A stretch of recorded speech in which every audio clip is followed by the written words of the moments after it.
Bonjour à tous, j'espère que vous allez bien. C'est Cyril et aujourd'hui on aborde la gestion financière. Donc en effet, c'est quelque chose, la gestion financière qui nous est en règle générale ni enseignée par notre entourage et encore moins par l'école. Mais aujourd'hui, je constate que beaucoup veulent augmenter leur pouvoir d'achat sans avoir un minimum d'éducation financière. Donc c'est l'idée justement de pouvoir l'aborder aujourd'hui et on va donc voir tout ça ensemble.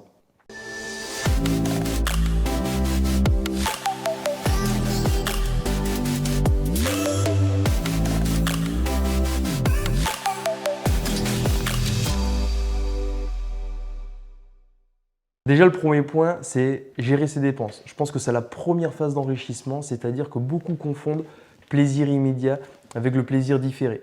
Donc, le plaisir immédiat, c'est le fait d'acheter tout et n'importe quoi en suivant nos envies à l'instant T. Et en règle générale, ce sont des achats que l'on appelle passifs et qui sont contre-productifs pour l'augmentation de notre pouvoir d'achat. Le dernier iPhone, par exemple, les dernières chaussures à la mode, alors qu'on en a 4 d'avance à la maison. Plein de choses, en fin de compte, où l'argent pourrait être dépensé évidemment différemment. Et c'est là où on parle de plaisir différé. C'est un plaisir que l'on peut dater pour se récompenser d'un objectif fixé, que ce soit financier ou autre évidemment, lié à différentes concessions que l'on a fait pendant le passé.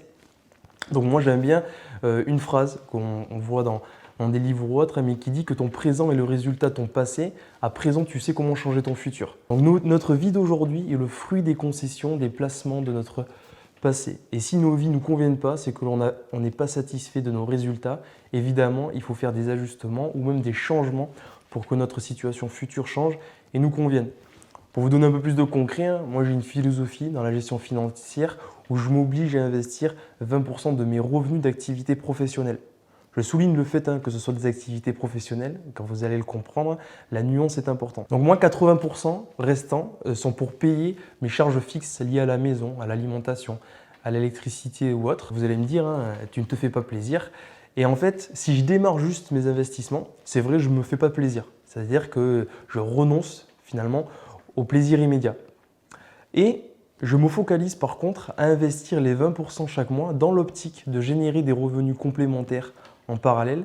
Et c'est à ce moment-là, et seulement à ce moment-là, que je vais décider en fonction des revenus de mes investissements si je peux ou non me faire plaisir. Donc j'ai des revenus dans mon activité pro, pour parler plus concrètement, admettons 2000 euros. Je prends 20% de ces 2000 euros, soit 400 euros, que j'investis. Les 1600 euros restants seront pour les charges du quotidien grâce à les récurrences en revanche de mes 400 euros placés chaque mois et avec la dynamique des intérêts composés sur une année, pour espérer avoir potentiellement 600 euros de revenus de par les investissements. Et c'est uniquement avec ces 600 euros où je vais me permettre d'acheter un téléphone, de nouvelles paires de chaussures, etc. Ce qui va me permettre, là pour le coup, de me faire plaisir tout en augmentant mon capital et sans dépenser justement bêtement finalement. Alors il y a la gestion financière en tant que particulier, mais comme je reçois des messages et accompagne beaucoup d'entrepreneurs, il faut savoir qu'évidemment, il faut être en phase avec la gestion financière de son entreprise. Je rencontre encore trop de personnes qui confondent chiffre d'affaires, bénéfices. Et le plus étonnant, c'est qu'en règle générale, ce sont des personnes qui ont des entreprises assujetties à la TVA. Moi, je recommande un tableau fichier Excel avec la totalité des charges fixes de l'entreprise, le calcul d'un chiffre d'affaires en TTC, avec un calcul de TVA sur la case d'en dessous, qui vous permet de prévoir exactement les dépenses et ce que vous devez réattribuer à l'État, faire pareil au niveau de l'URSSAF s'il y a des rémunérations sur l'année. À savoir que certains sont surpris, mais les cotisations URSSAF c'est N+1, vous paierez en 2023 les cotisations de 2022. Évidemment, je parle pour les sociétés, les micro-entreprises c'est encore différent. Et en termes de rémunération, pareil, fixez-vous un revenu fixe. Si vous avez des bénéfices en fin d'année, versez-vous-le en reste en dividende, plutôt que de voir trop grand dès le début et finalement ne pas assumer et planter les charges de l'entreprise. La clé, que ce soit dans les investissements et l'entrepreneuriat, c'est la récurrence et la longévité. Parce que le temps fait bien les choses et il suffit d'être patient. L'intérêt justement de la gestion financière, c'est que déjà beaucoup de personnes veulent augmenter leurs revenus, mais s'ils ne savent pas gérer 2000 euros par mois, ils ne sauront pas en gérer 10 000. Et cela donc peut nous permettre de relativiser sur le fait de ne pas être obligé tout de suite d'avoir plein de petits jobs en parallèle pour joindre les deux bouts à la fin du mois. Même si moi, aujourd'hui, je suis évidemment pour la diversification d'activités. Certains n'ont juste qu'à contrôler leurs dépenses, et je le vois, juste le fait de gérer bien leurs dépenses, mais ça peut bien se passer. Ensuite, c'est important pour les personnes qui ont des projets perso, tels que achat de résidence principale ou même investissement en immobilier, où effectivement aujourd'hui les banques regardent énormément la gestion des comptes, qu'ils soient propres, ce qu'on appelle propre, hein, c'est pas de découvert, pas de dépenses non essentielles et du placement.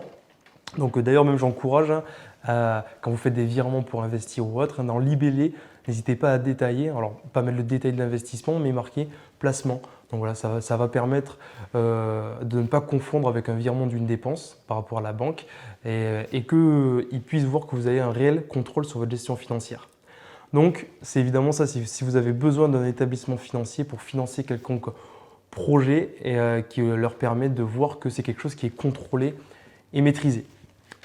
Voilà les différents points que je voulais évoquer avec vous sur la gestion financière. Je pense que d'un point de vue pro, d'un point de vue perso, c'est quelque chose qui est fondamental, qui manque. Moi, je vois mon fils, il est à l'école et c'est quelque chose qui manque cruellement en termes d'enseignement et qui est primordial avant de se lancer dans la vie. Excellente journée à vous. À bientôt. Ciao.